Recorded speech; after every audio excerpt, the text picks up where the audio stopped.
하나님을 나누고자 합니다. 저는 엄마, 아빠, 오빠가 있는 가정에서 모태신앙으로 태어났습니다. 하지만 엄마를 통해 교회를 가게 된 아빠 밑에서 가끔은 아빠가 엄마와 싸우고 교회를 안 가는 모습도 보고 교회 안 가도 아무 일이 안 일어나며 하나님에 대한 믿음이 아닌 의무감으로 출석하는 곳이었습니다. 초등학교 시절 저는 굉장히 뚱뚱했었습니다. 남자애들의 순한 놀림으로 동네 앞곡에서 엄마 심부름이라고 거짓말해서 수면제 열알을 사서 먹는 자살 시도를 한 적도 있었습니다. 유치원 때까지는 항상 밝았다는 저지만 외모 탓에 자신감이 없어지고 소극적이 되었습니다. 누군가가 나를 싫어할 수도 있다는 생각에 항상 맞장구만 치며 저를 숨기고 지냈습니다. 그렇게 중학교에 가면서는 조용한 모범생이 되었고 몇몇 친구들의 고민을 들어주며 가까이 지낼 뿐이었습니다. 외로움과 사랑받고 싶은 마음이 있었어도 하나님은 찾지 않고 교회는 엄마 때문에 갈 뿐 가서 졸고딴 생각만 하다 왔었습니다. 그렇게 중학교를 보내고 고등학교 입시가 잘 되어서 한국과학영재학교라는 학교에 합격하게 되었습니다.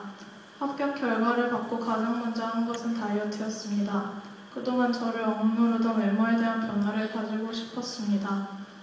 그렇게 고등학교에 입학을 하게 되었을 때는 사람들이 저를 보는 첫인상이 바뀌어 남자 여자 할 것 없이 먼저 다가오는 친구들이 많았습니다. 덕분에 밝은 모습을 찾게 되었고 금세 친구가 많이 생겼습니다. 새로운 것이 많았지만 관심과 사랑을 많이 받아 행복한 한 학기였습니다. 하지만 1학년이 끝나갈 때쯤부터 더 힘든 상처가 왔습니다. 학기 초에 어쩔 수 없는 상황으로 사귀게 됐었던 선배와 헤어지는데 그 선배가 자신의 블로그에 씨라는 제목으로 저를 비하하는 글을 길게 쓰고 저희 학년 남자애들끼리 있는 그것을 한글 파일로 만들어서 돌려봤다는 이야기를 들었습니다. 살면서 사랑은 못 받았다고 해도 그런 욕은 들은 적이 없었는데 이 일이 있은 얼마 안 지나 같은 학년 남자인 친구들과도 이유도 모른 채 멀어지고 욕을 먹는다는 소리는 많이 들었습니다. 그때부터 저는 저를 더 강하게 감싸며 날카롭게 되었습니다. 여자가 왜 그러냐는 엄마의 잔소리가 너무 싫었고 남자는 되고 여자는 안 된다는 말이 듣기 싫어 입에 욕도 달고 살았습니다. 남자들에게 상처받고 저는 더욱 여자인 단짝 친구들과 가까이 지냈습니다. 이들을 통해 저를 드러내지 못했던 것을 버리고 저의 고민도 털어놓고 싫으면 싫다, 좋으면 좋다 제 의견도 말할 수 있게 되었습니다. 그 친구들을 좋아하고 의지하고 거의 모든 학교 생활을 그들과 함께하면서 그 전에 알지 못했던 우정의 행복을 느꼈습니다. 하지만 사랑받고 싶은 욕심이 많았던 터라 그 중에도 몇몇이 더 친한 것 같으면 질투하기도 하고 제가 친구들을 더 좋아하고 아낀다는 생각에 혼자 섭섭해하는 이유 없는 불안감이 있었습니다. 이렇게 마음에 불안이 있으면서도 저는 한 번도 하나님께 이 문제를 맡겨야겠다는 생각을 해본 적이 없었습니다. 그저 부모님 곁을 떠나면서 잔소리할 사람이 없자 교회도 많이 안 가고 가도 금방 공부는 길다고 하지 않았습니다. 교회를 가야 한다, 말씀 들어야 된다라는 의무감은 있었지만 한 번도 그 말씀을 붙들고 기도해봐야지라는 생각은 하지 않았습니다. 그렇게 참사랑이신 하나님을 찾지 못하고 저는 제 마음의 안정을 위해 이성적으로 좋아하는 감정이 아니지만 인간적으로 좋다고 생각했던 영화 이성교제를 시작했습니다. 제 마음의 부족한 부분을 채워줄 것 같다는 단순한 생각에 내린 결론이었습니다. 그렇게 처음에는 제가 생각한 것처럼 무조건적인 사랑에 사람을 챙기는 것을 배우고 비속어를 안 쓰는 것뿐만 아니라 듣는 것도 거북해지면서 마음이 따뜻해지는 것 같았습니다. 하지만 1년이 지나고 시간이 더 가자 친구는 변해갔고 저는 바라고 집착하게 되며 힘들고 안정관계가 지속돼 마음은 지쳐갔습니다. 그렇게 남자친구로 인해 지칠 대로 지쳐있던 2010년 1월 어느 날 드디어 하나님이 제 마음을 만져주셨습니다. 맨날 갑자기 내가 왜 하나님을 안 찾았을까? 왜 하나님의 존재만 믿고 그 전지전능하신 분께 내 문제를 맡기지 않았을까라는 생각이 들었던 것입니다.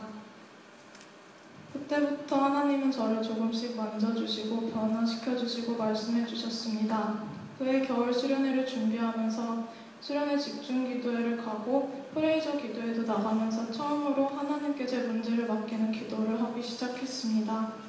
수련회 끝나고 얼마 안 돼 가하여 헤어지고 하나님을 더 알아가게 되었습니다. 예수님을 구주로 영접하고 주일설교 필기, 큐티 등 조금씩 하나님을 알기 위해 노력했고 제자훈련도 받게 되었습니다. 제자훈련 기간 동안 저는 하나님과의 관계 속에서 여러 가지 저의 부족한 점을 발견하고 하나님의 사랑을 느끼며 조금씩 성장해 나가는 귀한 시간이었습니다. 훈련 과제 중 하나님의 대사를 읽고 큰 감동을 받아 여름 수련회를 대비해 기도 제목을 구체적으로 작성하고 기도하는 사람이 되길 원하며 방언을 구했었고 수련회 땐 정말 방언을 주셨습니다. 또한 십자가를 경험하라를 읽으면서 감정적 체험에 대한 중요성에 대해서도 알게 되고 다른 하나님의 기적으로 인한 감동이 아니라 구원 자체에 대한 감격에 대한 사모함도 생겼습니다. 그리고 얼마 안 돼서 오직 구원의 감격만을 놓고 십자가만 놓고 기도했을 때 그 감격에 눈물 흘리며 기도했습니다. 또 오랫동안 바뀌지 않는 죄성에 지쳤지만 훈련을 통해 성령 충만을 구하며 정죄에 빠지지 않게 되었습니다. 하나님께 간절히 할 일을 여쭤봤을 때 강한 확신으로 응답해 주신 적도 있고 자주 하던 찬양을 하다가 갑자기 감사하며 눈물이 쏟아진 적도 있습니다. 모든 것이 훈련 기간에 처음 경험하는 하나님의 은혜였습니다. 훈련을 수료하는 지금 제가 고백하고 싶은 것은 하나님께 대한 감사입니다. 그동안 저보다 부유하고 머리 좋은 사람들과만 저를 비교하면서 제가 힘든 일을 겪어왔다고 생각했었는데 주변을 보니 저보다 훨씬 어려운 상황 속에서도 감사하며 하나님을 놓지 않는 사람들이 많이 있었습니다. 그러면서 별거 아닌 일로 힘들어한 제 자신이 창피하다는 생각도 들었습니다. 그러면서 작은 일에 투정하는 것도 지켜보시고 하나님을 뒤늦게 찾았을 때 따뜻한 은혜를 주신 것이 너무나도 감사하다는 생각이 들었습니다. 앞으로 어떤 힘든 상황 속에서도 그 모든 고난보다 힘든 십자가의 고난을 견디신 예수님을 생각하며 감사하길 원합니다. 그동안 저를 위해 기도해 주신 마을장님, 순장님, 기도원장님, 그리고 13기 제자훈련 동역자들 모두 감사하고 사랑합니다. 앞으로 부족하디 부족한 저지만 하나님의 가능성으로 사용해 주시길 원하며 간증을 마칩니다. 감사합니다.